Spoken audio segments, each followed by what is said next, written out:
Hi dear students, कैसे हैं आप सभी। मैं हूं मुदिता और आप सभी का स्वागत है मुदिता आईएएस वॉरियर्स पर। क्लास 10th की वर्कशीट नंबर 31 सॉल्व करने वाले हैं आज हम। और ये वर्कशीट 14 सितंबर 2020 की वर्कशीट है जो आपको सॉल्व करना है। लाइफ प्रोसेस जो चैप्टर हम पढ़ रहे थे, यहाँ पे आपको पूरे चैप्टर की एक्सरसाइज दी गई है सॉल्व करने को। मतलब आज आपको कुछ पढ़ना नहीं है, लाइफ प्रोसेस को रिवाइज करना है और उसकी पूरी एक्सरसाइज को सॉल्व करना है।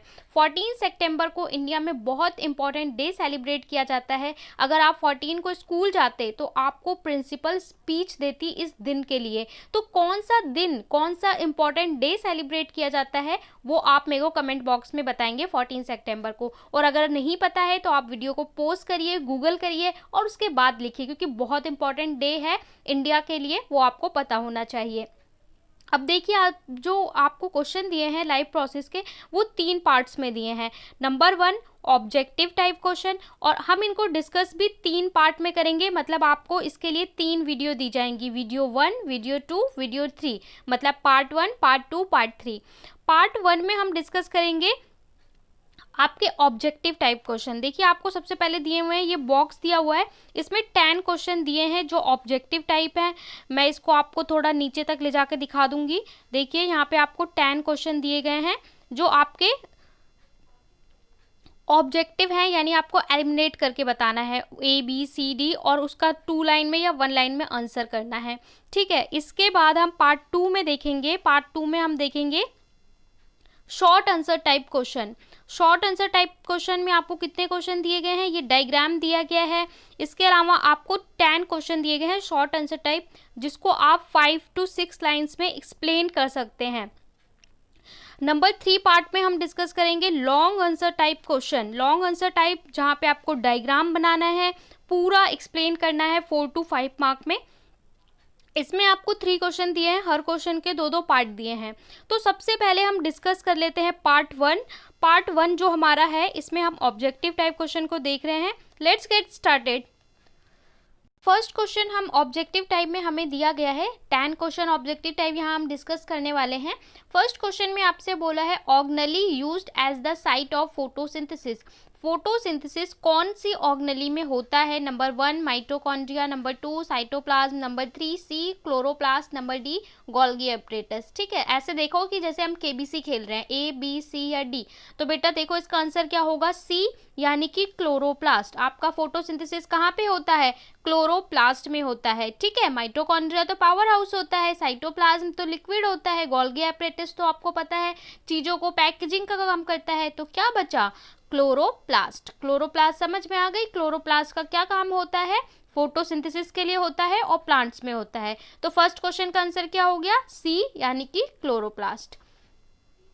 नेक्स्ट क्वेश्चन में आपसे पूछा है state the role of enzyme trypsin in the presence of digestion. Digestion में जो ट्रिप्सिन एंजाइम होता है, इसका क्या काम होता है या क्या फंक्शन होता है। तो आपको एक लाइन में आंसर देना है। Trypsin is an enzyme that helps to digest protein. Trypsin का काम होता है, जो हम प्रोटीन लेते हैं, प्रोटीन को डाइजेस्ट करने का काम होता है ट्रिप्सिन। ठीक है, नंबर 3 क्वेश्चन में बोला है how is ATP built up during respiration. Respiration में ATP कैसे बिल्ट होता है। तो आपको कॉन्सेप्ट याद होगा कि जो हम फूड खाते हैं वो ग्लूकोज की फॉर्म में कन्वर्ट होता है, और जैसे ही हम ऑक्सीजन इनटेक करते हैं तो ग्लूकोज का ब्रेक डाउन होता है। और आपको वो पाथवे याद होगा कि जो ग्लूकोज होता है वो ब्रेक डाउन होकर क्या बनाता है, पाइरूवेट बनाता है, और फिर पाइरूवेट से अलग अलग फॉर्म में एनर्जी रिलीज होती है। तो उसका प्रोसेस होता है। तो आपको लिखना है during cellular respiration glucose is broken down into presence of oxygen to produce carbon dioxide and water. Glucose किसकी प्रेजेंस में ब्रेक होता है, ऑक्सीजन। जब ऑक्सीजन मिलती है तो ग्लूकोज ब्रेक होता है, कार्बन डाइऑक्साइड एंड वाटर की में energy release during the reaction is captured by the energy carrying molecule ATP। और जो एनर्जी प्रोड्यूस होती है वो किसकी फॉर्म में होती है, ATP, जिसका फुल फॉर्म होता है एडिनोसाइन ट्रायोफॉस्फेट। ये आपके क्वेश्चन 2 और 3 के आंसर हो गए। आप स्क्रीनशॉट ले सकते हैं, सारे आंसर टेलीग्राम पे डाल दिए जाएंगे आपके लिए। क्वेश्चन 4 में आपसे पूछा है एन एरोबिक रेस्पिरेशन अकर इन। एनोबिक एरोबिक रेस्पिरेशन किस में होता है, तो थोड़ा सा आप याद कर लीजिए कि एरोबिक रेस्पिरेशन क्या होता है जो हम ह्यूमन बीइंग करते हैं। एनारोबिक रेस्पिरेशन ईस्ट में क्या होता है, एनारोबिक रेस्पिरेशन होता है। बैक्टीरिया, तो कुछ तरह के बैक्टीरिया होते हैं जिनमें एनारोबिक रेस्पिरेशन होता है। ह्यूमन मसल में क्या होता है, जब आप भागते हैं, जैसे रेस लगा रहे हो, तो उस वक्त आपकी बॉडी में एरोबिक एनारोबिक दोनों रेस्पिरेशन होता है। मसल्स में एनारोबिक रेस्पिरेशन होता है, जिसकी वजह से अगर आप भागते हैं तो आपको जो एक्स्ट्रा एनर्जी मिलती है वो उसकी वजह से मिलता है एनारोबिक रेस्पिरेशन, और जिसकी वजह से लैक्टिक एसिड प्रोड्यूस होता है, जिसकी वजह से आपके पैरों में थोड़ा सा दर्द भी हो जाता है, जो कुछ टाइम में नॉर्मल हो जाता है। तो यहाँ पे तीनों चीज में एनारोबिक रेस्पिरेशन हो रहा है, तो आप क्या बोलेंगे, ऑल ऑफ द अबव। तो इसका आंसर क्या हो जाएगा, फोर्थ का ऑल ऑफ द अबव, यानी कि डी। तो डी इसका क्या हो जाएगा, करेक्ट आंसर फोर्थ का। ठीक है, इसी तरीके से आप लिखेंगे answer 4 all of the above और डी। क्वेश्चन नंबर 5 में पूछा है the functional unit of excretory system. Excretory system का फंक्शनल यूनिट क्या होता है, फंक्शनल या स्ट्रक्चरल यूनिट जो होता है एक्सक्रीटरी सिस्टम का वो होता है नेफ्रॉन। ठीक है, नेफ्रॉन आपको पता है, नेफ्रॉन का हमने स्ट्रक्चर भी देखा था कि किस तरीके से उसका इस तरीके से ट्यूब लाइक स्ट्रक्चर होता है, नीचे पूरी उसमें पाइप्स कनेक्ट होती हैं, और ये किडनी में लाखों नेफ्रॉन्स होते हैं जिनकी वजह से ये पूरा जो प्योरिफिकेशन का काम है हो पाता है। तो ये आंसर इसका क्या हो जाएगा, 5 का आंसर 5 का हो जाएगा ऑप्शन सी, यानी कि नेफ्रॉन इसका जो है करेक्ट आंसर है। इसका all of the above correct answer है। इसका स्क्रीनशॉट ले सकते हैं। हम चलते हैं नेक्स्ट क्वेश्चन पे। नेक्स्ट क्वेश्चन में पूछा है the blood cell which are helpful in stopping the blood at the site of injury. आपकी बॉडी में चोट लग जाती है, कहीं से ब्लड निकलने लगता है, तो उसको रोकने का, कोटिंग करने का किसका काम होता है, तो किसका काम होता है, ऑप्शन सी हो जाएगा इसका आंसर। और सी क्या है, प्लेटलेट्स। आपको मैं अगर सबका फंक्शन थोड़ा सा याद करा दूं तो आरबीसी का क्या काम होता है, आरबीसी में हीमोग्लोबिन होता है, एचबी जिसे कहते हैं, और हीमोग्लोबिन की वजह से हमारे रंग खून का कलर क्या होता है, लाल होता है। डब्ल्यूबीसी का काम क्या होता है, डब्ल्यूसी हमारे ब्लड के सोल्जर्स होते हैं जो एंटीबॉडीज बनाते हैं और बैक्टीरिया वायरस से हमारी बॉडी को प्रोटेक्ट करते हैं, फाइट करते हैं। और प्लेटलेट्स का क्या काम होता है कि जो आपके चोट लग जाती है उसके ऊपर वो कोटिंग कर देते हैं जिससे ब्लड बाहर नहीं निकलता। तो इसका आंसर क्या हो जाएगा, इसका आंसर सी हो जाएगा, platelets. Come to the next question में पूछा है कंप्लीट द सेंटेंस। आपको एक फिलअप दिया हुआ है जिसमें कहा है कि आप सेंटेंस को कंप्लीट करिए। Lymph is similar to dash, lymph similar होता है डैश के of the blood but is dash and contain dash. तो इन 3 डैश को भरना है। जो डैश है उसको मैंने ग्रीन कलर से लिख दिया है आंसर में, सेम स्टेटमेंट लिख के। तो देखिए कैसे लिखेंगे, lymph is similar to blood plasma. Blood में 4 कंपोनेंट होते हैं, RBC, WBC, platelets and 4th चीज होती है प्लाज्मा। तो जो लिम्फ होता है ब्लड प्लाज्मा के जैसा ही होता है of the blood but is colourless. But ये कैसा होता है, कलरलेस। तो यहाँ पे भरेंगे ब्लड प्लाज्मा, यहाँ भरेंगे कलरलेस एंड कंटेन लेस, और उसके अंदर क्या कम होता है, प्रोटीन। तो ये आपका 3 फिलअप हो गए। पहले में आएगा ब्लड प्लाज्मा, सेकंड में कलरलेस और थर्ड में प्रोटीन। इसको कैसे पढ़ेंगे, lymph is similar to blood plasma of the blood but is colourless and contain less protein. तो ये आपका 6th क्वेश्चन हो गया, आंसर लिख सकते हैं। हम चलेंगे नेक्स्ट पे। नेक्स्ट में पूछा है what will happen to a plant if its xylem is removed. आपको पता है प्लांट के 2 इंपॉर्टेंट टिश्यू होते हैं जिनका नाम जाइलम एंड फ्लोएम होता है। जाइलम का काम होता है कि हमारा नीचे वाटर, ऊपर को नीचे से वाटर और न्यूट्रिशन को ऊपर तक ले जाना, ठीक है, अपवर्ड मूवमेंट। और फ्लोएम का काम होता है फूड को और जो इम्पॉर्टेंट एनर्जी कंटेंट है उसे ऊपर से पूरे प्लांट की ओर ले जाना, ऊपर नीचे दोनों तरफ। तो यहाँ पे अगर बोल रहे हैं जाइलम को हटा दिया जाए तो क्या होगा, if the xylem of the plant is remove upward movement of water will stop. ऊपर की तरफ पानी और न्यूट्रिशन जाना स्टॉप हो जाएगा, leading to wilting of leave and ultimately cause of death of plant. अगर पानी और न्यूट्रिशन नहीं जाएगा तो पत्तियां और पूरा पेड़ क्या है, सूख जाएगा। क्योंकि जो पत्तियां, बड़े पेड़ होते हैं उन्हें हम पानी नहीं डाल सकते, वो मिट्टी से ही पानी लेते हैं।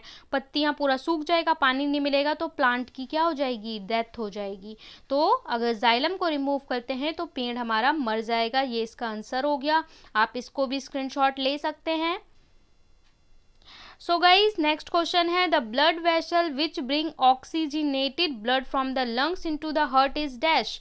पल्मोनरी आर्टरी, पल्मोनरी वेन, ठीक है, या फिर पल्मोनरी वेन या वीना केवा या अरोटा। ये कह रहे हैं कि जो आपकी ब्लड वेसल्स होती हैं, दो तरह की ब्लड वेसल होती हैं, एक ऑक्सीजन वाला ब्लड ले जाती हैं और एक कार्बन डाइऑक्साइड वाला, जिसको हम डीऑक्सीजनेटेड ब्लड कहते हैं। तो यहाँ पे आपको उस ब्लड वेसल का नाम बताना है जो ऑक्सीजन वाला ब्लड लंग से लेके हार्ट तक जाता है। लंग से हार्ट तक ऑक्सीजन वाला ब्लड जो लेके जाता है, तो उसका आंसर क्या होगा?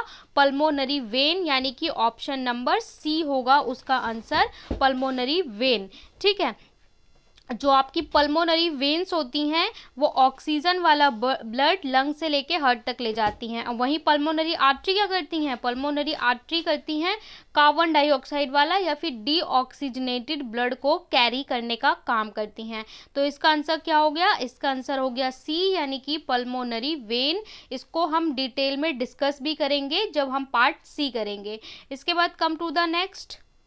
इसके बाद जो 10 क्वेश्चन दिया है बहुत इंटरेस्टिंग वे में दिया है, इस तरीके से क्वेश्चन पूछे भी जाते हैं। सबसे पहले एक असर्शन दिया है, मतलब एक स्टेटमेंट दिया है, stomata are tiny pores present on the surface of leaf. जो हमारे स्टोमेटा होते हैं, छोटे पोर्स होते हैं, लीव्स के ऊपर प्रेजेंट होते हैं। स्टोमेटा का फंक्शन वगैरह हमने देखा था, आपको याद होगा। इसके बाद रीज़न दिया है कि जो ये स्टेटमेंट हमने लिखा है ए पॉइंट में, इसका रीज़न दिया है कि gaseous exchange take place in plant through the stomata. कि ये जो सेंटेंस दिया है इसका कारण दिया है कि क्या जो ये कारण लिखा हुआ है इसका ये सही है कि जो स्टोमेटा होते हैं वो गैस एक्सचेंज के लिए होते हैं, मतलब जो गैसेज होती हैं ऑक्सीजन और कार्बन डाइऑक्साइड उसके एक्सचेंज के लिए होते हैं in the plant through stomata. तो आपको पता होगा कि जो स्टोमेटा होते हैं, अगर प्लांट को आप लीव्स को छू के देखो तो के बैक सरफेस पे रफ छूने पे फील होता है, वो किसकी वजह से होता है? स्टोमेटा, जहाँ से वाटर एक्सचेंज होता है, यानी वाटर वेपर प्रोड्यूस होता है, निकलता है। जो वाटर लॉस करते हैं, हमने पढ़ा भी था, गैस एक्सचेंज होता है, वाटर लॉस होता है, स्टोमेटा के द्वारा ही होता है। तो ये जो अब इनने बोला है, आपको ऑप्शन दिया है नंबर 1 कि both A and R true, कि दो स्टेटमेंट्स आपको दी गई हैं, दोनों सही हैं। R is the correct explanation of assertion, यानी जो आर है वो ए का सही एक्सप्लेनेशन दे रहा है। बी में बोला है both A and R true but R is not correct explanation of assertion, कि ए और आर तो सही है पर आर इसका सही एक्सप्लेनेशन ए का नहीं दे रहा। सी में बोला है A is true but R is false, और डी में बोला है A is false but R is true.